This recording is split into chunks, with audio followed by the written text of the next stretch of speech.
Bonjour. J'espère que vous allez bien. Aujourd'hui, comme je l'avais déjà annoncé dans la vidéo précédente, donc aujourd'hui nous allons essayer de faire encore un exercice pour parler un peu des tests d'ajustement de qui carré. Donc, j'ai un fichier ici qui s'appelle survey. Donc, voilà, un fichier qui s'appelle survey, voilà le fichier. Qu'est-ce que nous allons faire? Donc, ici, on sélectionne un échantillon de 237 étudiants dans une université canadienne. Donc, on cherche à déterminer si la proportion de fumeurs reflète la situation du pays au seuil de 5%.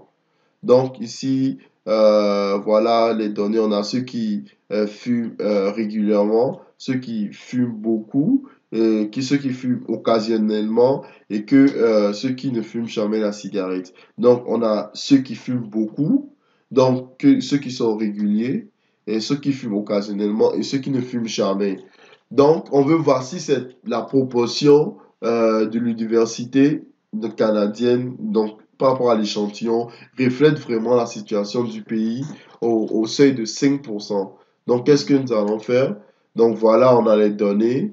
Rapidement, je vais essayer de créer une nouvelle feuille ici. Et puis, je vais faire ça de cette façon. Je vais copier les données. Voilà. Je vais juste les coller ici. Ensuite, je vais utiliser smoke. Ensuite, never. Ensuite, on a, je pense, régule. Ensuite, nous avons occasion. Voilà. Ensuite, here. Donc, here. Donc, c'est bon. Donc, maintenant, on va faire? Maintenant, ici, on va mettre fréquence observée. Et puis après, fréquence espérée. Donc, la fréquence, donc, je vais utiliser égale NB point .ci. Donc, la plage, c'est ça la plage que je fixe. Non, j'ai appuyé sur quoi? F4, voilà, c'est bon. Maintenant, une fois, j'ai ça. Je sais pas pourquoi il me donne 0 ici. Je sais pas pourquoi il me donne... Ah ouais, ouais. Excusez-moi. Il n'y a pas ça en fait. Ouais, c'est normal. Il n'y a pas ça en fait. Bon, je vais essayer de copier la formule ici. Voilà, donc ça, il n'y a pas ça, excusez-moi. Donc, c'est bon. Je vais juste passer ça comme ça. Maintenant, au niveau du total, euh, excusez-moi, somme, donc, voilà, 233. Pourquoi ça sera 233? Je me demande. Never, régule, je sais pas pourquoi il me donne. Ah, ok. Ouais, j'ai compris. Donc, euh, F2, je fixe, Ok. Donc, je commence à ok, niveau F2. Donc, je pense que c'est bon. Euh, donc, c'est bon. Donc, c'est ce que nous avons. Donc, je pense que dans les données, ils avaient dit 237. Peut-être qu'il y a un NA ici, je pense. Ouais, c'est ça. Ouais, c'est ça. Il y a un NA, c'est bon. Donc, c'est bon. Maintenant, la fréquence espérée, c'est quoi? Donc, la fréquence espérée, ici, n'oublions pas que nous connaissons la probabilité des fumeurs. Donc, donc voilà la probabilité au niveau du pays. Vous voyez. Maintenant, on va utiliser ces probabilités. Nous allons le déduire du total des études, nombre d'étudiants, des 236 étudiants que nous avons ici. Donc, fréquence, nous avons 82% égale 82% égale 7%.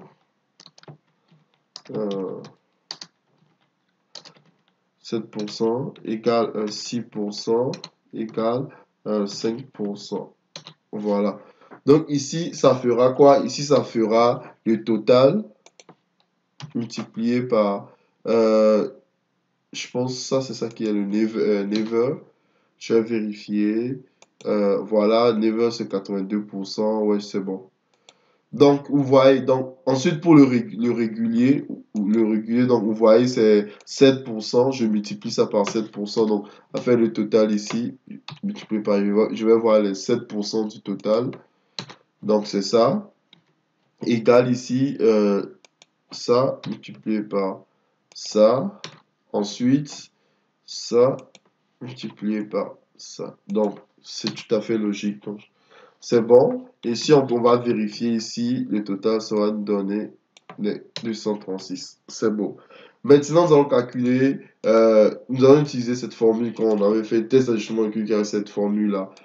Donc, ça va me donner quoi? Donc, ça va me donner, comme on l'avait fait la fois passée, la fréquence observée égale fréquence observée moins fréquence espérée, le tout au carré, sur c'est bon, oui. Sur fréquence espérée. C'est bon. Excusez, c'est bon.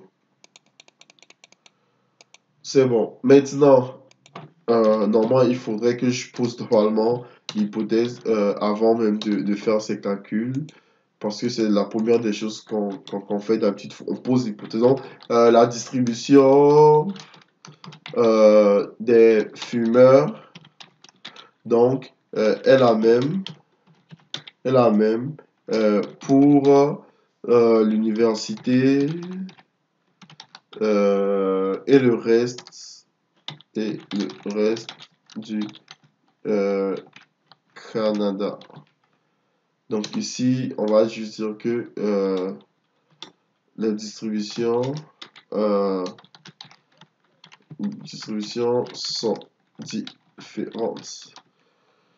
Donc c'est bon. Et si je me rappelle bien, comme je l'ai ici, voilà. Donc ici, on cherche à déterminer si la proportion reflète la situation du pays au seuil de 5%. Donc c'est ce qu'on essaie de déterminer.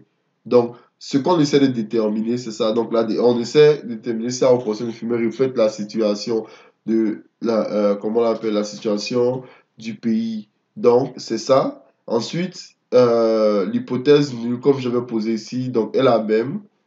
Voilà, est la même. Et ensuite, ici, la distribution est différente. Donc, pour un test de qui 2, donc, c'est ça. Donc, ici, l'alpha, alpha à 5%. Ensuite, degré de liberté égale 236 moins 1. Non, excusez-moi, c'est pas ça. Ici, en fait, c'est ça. 1, 2, 3, 4. Donc, c'est ça qu'on utilise maintenant. Ça fait 4 moins 1. Donc, ce qui fait 3. Ensuite, statistique calculée. Stat calculé, donc égal à quoi? Ça fait la somme de ça. Donc, c'est bon. Ensuite, maintenant, le fameux p-value. Donc, le fameux p-value, ça fait quoi? Donc, ici, p-value, comme on le dit, c'est toujours, on a fait cet instrument, le test de qui 2, on fait l'ajustement à droite. Donc, et puis, c'est unilatéral. Donc, ça fait le point qui 2, voilà, droite. Donc, ça va nous donner le x statistique calculé, degré de liberté, et on a notre p-value. Vous voyez, donc p-value est inférieur à alpha, donc nous ne pouvons pas, supérieur à alpha, on ne peut pas rejeter l'hypothèse nulle. Donc les distributions, comme nous allons le dire, voilà, on ne peut pas rejeter, nous ne pouvons pas rejeter l'hypothèse nulle. Donc ici, tout simplement, dans les deux cas, comme je dis, on ne peut pas rejeter l'hypothèse nulle. Donc, bon, ici, on ne peut pas rejeter l'hypothèse nulle. Que la distribution de fumeurs de l'université suit la même distribution que celles comment on appelle, que celles des Canadiens en général. Donc là, c'est ça. Donc les distributions sont différentes. Donc c'est un peu ça. Et on peut faire ces tests. On peut également utiliser le test d'ajustement de qui carré afin de vérifier la normalité. Donc ce test est pratique lorsque la distribution des informations est recoupée en classe aussi. Donc, j'espère que vous avez aimé. Si vous avez aimé, n'hésitez pas, abonnez-vous à ma chaîne YouTube Claude Aboki et merci. Bye bye.